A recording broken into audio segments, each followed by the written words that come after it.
Hello बच्चों, जय श्री कृष्णा, राधे राधे। तो हम आशा करते हैं कि आप लोग बढ़िया होंगे, मस्त होंगे और आप लोगों की पढ़ाई अच्छे तरीके से चल रही होगी। बच्चों, आज आप लोगों के लिए जो है एक नया चैप्टर है विज्ञान का, अम्ल क्षारक एवं लवण। ठीक है, ये जो है आपका पहला चैप्टर है। तो इसको जो है आप लोग देखिए। इसमें जो है आपको पढ़ना क्या क्या रहेगा टॉपिक वाइज। पहले टॉपिक देख लीजिए क्या क्या है। टॉपिक जो दिया गया है वो टॉपिक ये है कि अम्ल क्षारक के गुण, संकेतक, पीएच, लवण एवं उसके दैनिक जीवन में उपयोग। ठीक है, ये है।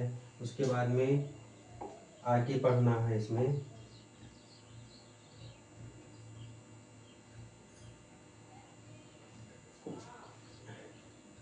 दिया गया है अम्ल और क्षारक के गुण, अम्ल एवं क्षारक के गुण, संकेतक एवं गंध सूचक, अम्ल क्षार के जल में अपक्रिया, पीएच स्केल एवं उसका महत्व, अम्ल की धातुओं धातु कार्बोनेट से अपक्रिया, लवण उनका निर्माण और उपयोग, बेकिंग सोडा, वाशिंग सोडा, विरंजक चूर्ण, प्लास्टर ऑफ पेरिस एवं जल की क्रिस्टलीकरण का। ठीक है, इतना चीज ये है।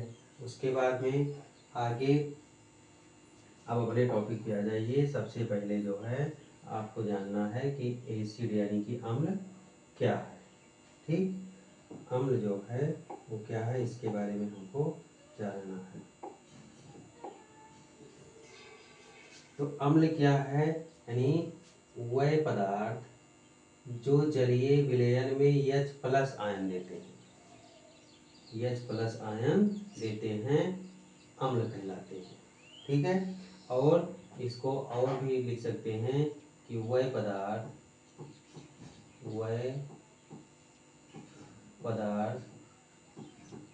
जो स्वाद में खट्टे खट्टे होते हैं, अम्ल कहलाते हैं। ठीक है, उदाहरण में HCl यानी हाइड्रोक्लोरिक एसिड है, H2SO4 है, HNO3 है, CH3COOH है। ये सब क्या है, हमारे अम्ल हैं। ठीक है, इसमें प्राकृतिक अम्ल जो है, नींबू में साइट्रिक अम्ल, सिरके में एसिटिक अम्ल, ये सब क्या है, प्राकृतिक एसिड है, प्राकृतिक अम्ल है। जैसे नींबू है, संतरा है, इमली है, बेर है, ये सब प्रकृति से प्राप्त होता है। तो इसमें जो खट्टापन होता है वो क्या होता है, एक अम्ल होता है। अम्ल सामान्यतः नीले लिटमस को लाल कर देता है। ठीक है, अम्ल की एक क्वालिटी है कि जब अम्ल में यानी अम्ल को साधारण जल में यानी जलीय विलयन में जब हम मिलाएंगे और उसमें कोई इंडिकेटर डालेंगे यानी लिटमस पेपर डालेंगे, कौन सा, नीला, तो वो नीले लिटमस को क्या कर देगा, लाल कर देगा। यानी अम्ल नीले लिटमस पेपर को क्या करता है, लाल करता है। ये इसका जो है, ये इसकी खासियत है।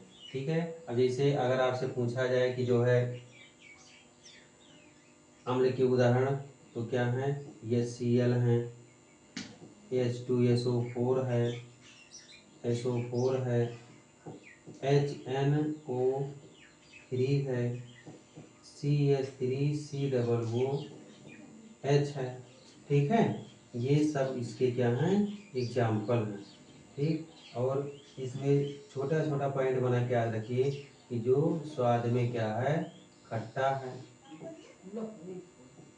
स्वाद में क्या है, खट्टा है, तो क्या कहलाएगा, अम्ल कहलाएगा। जैसे नींबू है,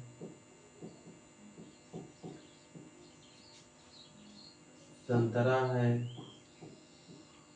खट्टा मीठा होता है, इमली है, इमली में टार्टरिक एसिड पाया जाता है। ठीक है, आदि ये जो है एसिड के उदाहरण। अगला है कि अम्ल जो है नीले लिटमस को लाल कर देता है। यानी आप एक विलयन ले लीजिए। ठीक, एक आप क्या ले लीजिए, विलयन। और इस ये जलीय विलयन होना चाहिए। विलयन आपका कैसा होना चाहिए? जलीय होना चाहिए। और इस जलीय विलयन में जब जो है आप नीला लिटमस डालोगे, यानी नीला लिटमस पेपर डालोगे, ठीक है, जब आप नीला लिटमस पेपर डालोगे तो ये क्या कर देगा, नीले लिटमस पेपर को जितना हिस्सा इसमें डूबा रहेगा सिर्फ उतना, ये नहीं कि पूरा लिटमस पेपर वो जो है लाल कर देगा, नहीं। जो है जलीय विलयन में, एसिड वाले में अम्ल से मिला हुआ जलीय विलयन आपका होना चाहिए। जब उसमें आप नीला लिटमस पेपर डालोगे, ठीक है, तो क्या करेगा कि जब इसको आप निकाल कर देखोगे तो ये जो है इसका रंग बदल जाएगा, यानी ये जो इसका रंग होगा वो रंग इसका क्या हो जाएगा, लाल हो जाएगा। लेकिन कितना लाल होगा, उतना ही लाल होगा जितना इसमें डूबा रहेगा, बाकी नहीं। नहीं तो पूरा समझो कि पूरा लाल हो जाएगा, ऐसा नहीं होता। जो अम्ल के साथ जलीय विलयन बनाएगा उसमें जब हम लिटमस पेपर डालेंगे तो क्या हो जाएगा, लाल हो जाएगा। नीले लिटमस को क्या कर देता है, लाल कर देता है। जितने स्तर तक वो डूबा रहेगा उतने स्तर तक वो क्या कर देगा, लाल कर देगा। ठीक है, आगे है वही पदार्थ। अब आता है क्षार, यानी क्षारक क्या है। ठीक है, अब जो है क्षारक क्या है, तो क्षारक को देखिए, वही पदार्थ जो जलीय विलयन में OH माइनस आयन देते हैं। कौन सा, OH माइनस आयन देते हैं, क्षारक कहलाते हैं। ठीक है, वह पदार्थ जो जलीय विलयन में OH माइनस आयन देते हैं क्षारक कहलाते हैं। उदाहरण में NaOH, KOH, COH2। ठीक है, ये सोडियम हाइड्रोक्साइड, पोटेशियम हाइड्रोक्साइड आदि ये जो हैं क्या हैं, क्षारक के उदाहरण हैं। ठीक है, तो ये क्या करता है कि जलीय विलयन के साथ में, यानी जब ये एसिड जो है वो क्षार जब जलीय विलयन के साथ में क्रिया करता है तो उसको ये क्या प्रदान करता है, बाहर निकलता है OH माइनस। क्या प्रदान करता है, OH माइनस प्रदान करता है। ठीक है, क्षारक लाल लिटमस को नीला कर देता है। अब और ये जल में घुलनशील क्षारक को क्षार यानी एल्काली भी कहा जाता है। ठीक है, यानी घुलन को जिसको कहा जाता है क्लोर क्षार। ठीक है, क्या कहा जाता है, क्लोर क्षार। ठीक, तो ये जो है जल में घुलनशील क्षारक को जो है एल्काली भी कहा जाता है, अर्थात ये जो क्षारक है लाल लिटमस को नीला कर देता है। अब जब आपके पास जो है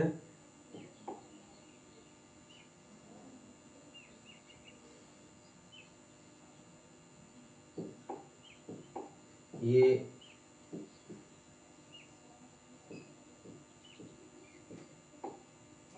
मान लीजिए कि आपके पास एक कोई पात्र है,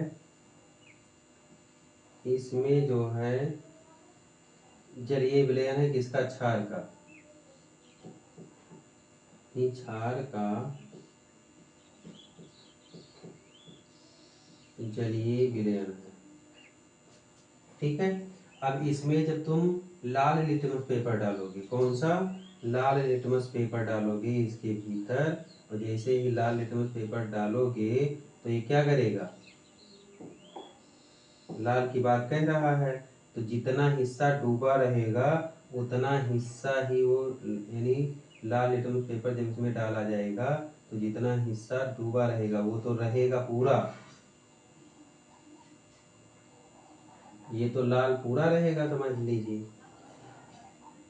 ठीक है, इसको पूरा लाल कर दीजिए, यानी ये लाल रहेगा पूरा। लेकिन जब ये इसका हम निरीक्षण करेंगे, परीक्षण करेंगे, तो इसमें परिवर्तन क्या होगा, परिवर्तन ये होगा कि रंग बदलेगा कितने का, जितना हिस्सा जो है पानी में डूबा रहेगा, यानी जितना हिस्सा पानी में डूबा रहेगा उतने का जो है रंग क्या हो जाएगा, परिवर्तित हो जाएगा। बाकी जो है आपका कैसा रहेगा, बाकी आपका रेड ही रहने वाला है, उसमें कोई परिवर्तन नहीं होगा। यानी जितना हिस्सा आपका जो है सोडियम हाइड्रोक्साइड यानी क्षार के जलीय विलयन में मिला रहेगा उतना तो है आपका नीला हो जाएगा, और जितना हिस्सा नहीं डूबा रहेगा उतना रेड का रेड ही रहेगा। ठीक है, अगर सिर्फ आप जल में मिलाएंगे जल में तो लाल का लाल ही प्राप्त होगा, लेकिन जैसे क्षार के साथ में मिला देंगे तो क्या हो जाएगा, नीला हो जाएगा। ठीक है, अब ये मत समझ लेना कि जलीय विलयन का मतलब हो गया कि बस सिर्फ जल में ही डाल दो।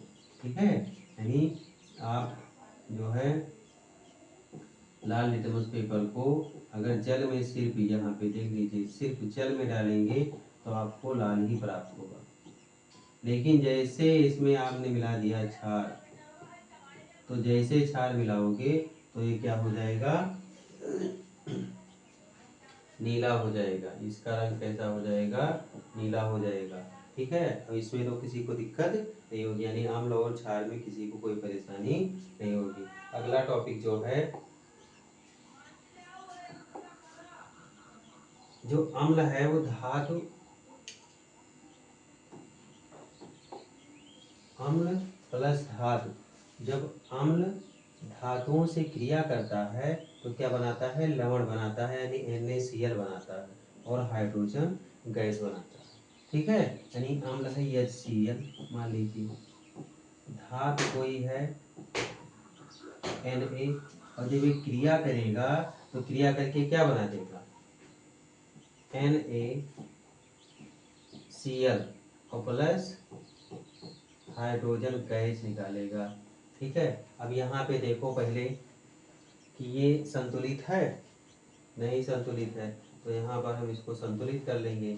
अब हाइड्रोजन की संख्या 2 इधर है 2 इधर है बराबर, लेकिन Cl की संख्या बराबर नहीं है, तो ये भी बराबर कर दो, ये भी बराबर कर दो।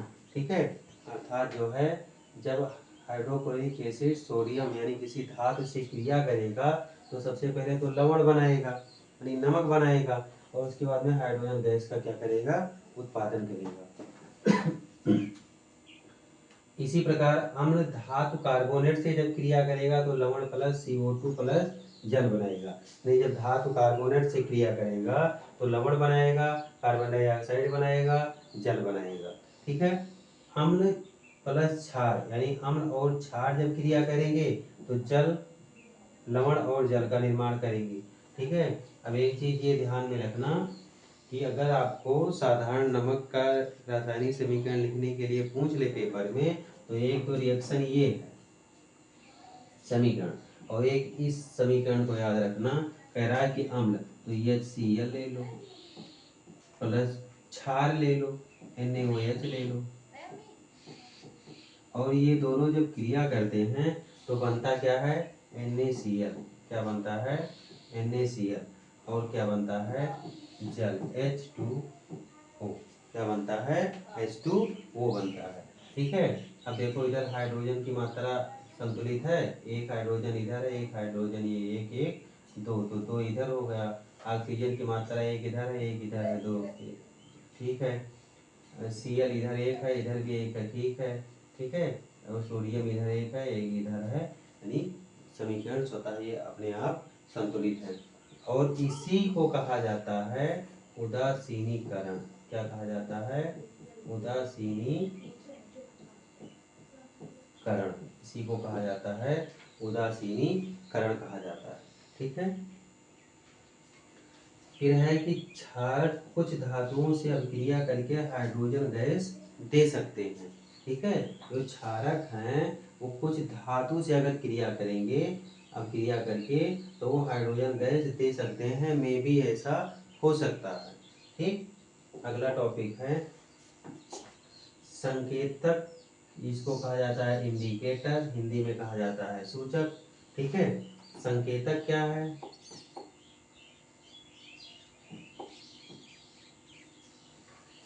संकेतक यानी ऐसे पदार्थ जो अम्लीय क्षारीय माध्यम में रंग या गंध बदलते हैं, यानी वह पदार्थ। ठीक है, ये तो हो गया कि संकेतक ऐसे पदार्थ हैं जो अम्लीय क्षारीय माध्यम में रंग या गंध को बदलते हैं, और इसकी परिभाषा ये है कि वह पदार्थ जो अम्ल एवं क्षार की पहचान करते हैं अम्ल कहलाते हैं। ठीक है, उसको हम क्या कहते हैं, वो अम्ल एवं क्षार की पहचान करते हैं, उनको सूचक कहते हैं। क्या कहते हैं, सॉरी, इसको कहते हैं सूचक।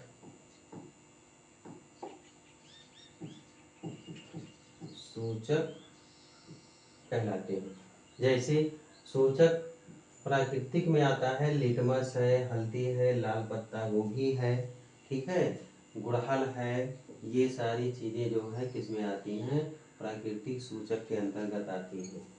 कृत्रिम सूचक में फिनॉल्फेथिलीन है, मिथाइल ऑरेंज है, ठीक है, ये सब किसके अंतर्गत आता है, फिनॉल है, ये सब किसके अंतर्गत आता है, कृत्रिम सूचक के अंतर्गत आता है। ये इसका उदाहरण है। विकल्प में आपके 1 नंबर में क्वेश्चन पूछेगा, 4 दिए रहेंगे, उसमें से पूछ लेगा कि कौन सा कृत्रिम सूचक है, कौन सा प्राकृतिक सूचक है, तो ये आपको वहाँ पे छाट के बताना रहेगा। लिटमस अम्ल में लाल और क्षार में नीला करता है। ठीक है, ये आप जस्ट पहले ही पढ़ चुके हैं। जो लिटमस पेपर होता है वो अम्ल को क्या करता है, लाल करता है, तथा क्षार को क्या करता है, नीला करता है। फिनॉल्फेथिलीन अम्ल में रंगहीन, क्षार में गुलाबी करता है। जो फिनॉल्फेथिलीन है ये पूछता है, ठीक है, कि अम्ल में वो कैसा रंग देगा, तो रंगहीन होगा, और लेकिन क्षार में कैसा रंग देगा, गुलाबी देगा। ठीक, अगला टॉपिक है इसका, कुछ पदार्थ अम्लीय क्षारीय माध्यम में अपनी गंध छोड़ते हैं, उनको कहा जाता है गंधीय सूचक। क्या कहा जाता है, गंधीय सूचक। कुछ पदार्थ अम्लीय और क्षारीय माध्यम में अपनी गंध को बदलते हैं, जैसे प्याज है, वेनिला है, वेनिला एसेंस है, और लौंग का तेल, ये सब क्या हैं, गंधीय सूचक हैं। ठीक है, ये सब क्या हैं, गंधीय सूचक हैं। तो सूचक के आपको कितने प्रकार मिले, पहला मिला प्राकृतिक सूचक,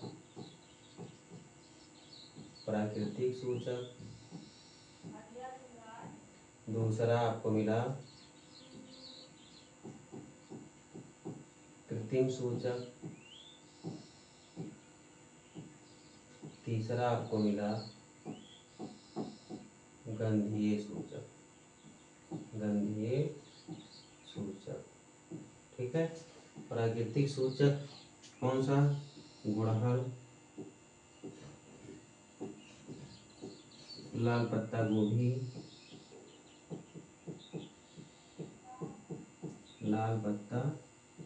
गोभी, ठीक है, और भी है,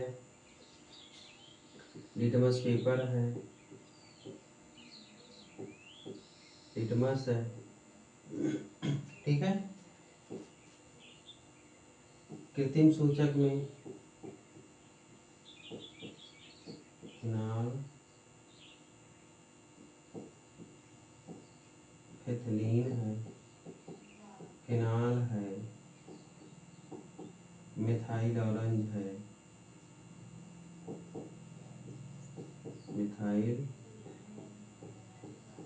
है, उसके बाद में जो है गंधीय सूचक में क्या है, इसमें प्याज है,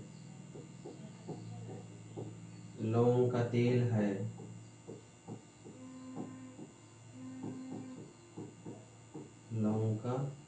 है, और उसके बाद में वेनिला है, ठीक है। ये जो है इतनी चीजें आपने इसमें जाना। वह पदार्थ, ऐसे पदार्थों को घ्राण संकेतक भी कहा जाता है। इनको गंधीय सूचक को क्या कहा जाता है, घ्राण संकेतक भी कहा जाता है। उसके बाद में अगला टॉपिक है, अम्ल एवं क्षार में, क्षार जल में ये कैसा प्रदर्शन करते हैं, अम्ल एवं क्षार जो है जल में, उसके बारे में जानेंगे। अम्ल जल में H3 अम्ल जो है वो जल में H3O+ आयन बनाते हैं, यानी H+H2O = H3O+। ठीक है।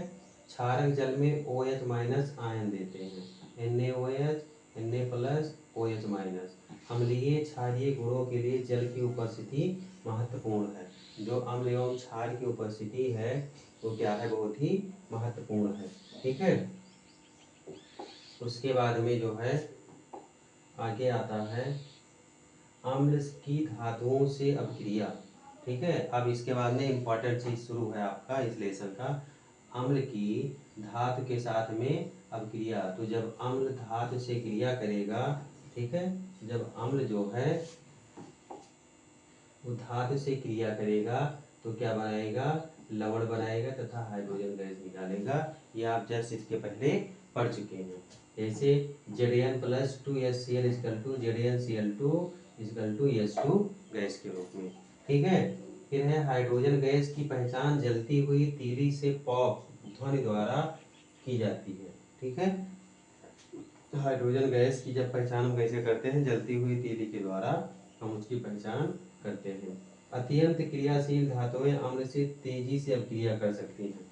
जो धातुएं तीव्र होती हैं यानी अत्यधिक क्रियाशील होती हैं, उनको अम्ल के साथ में देखा जाता है वो तेजी से क्रिया करती हैं। ठीक है। उसके बाद में जो है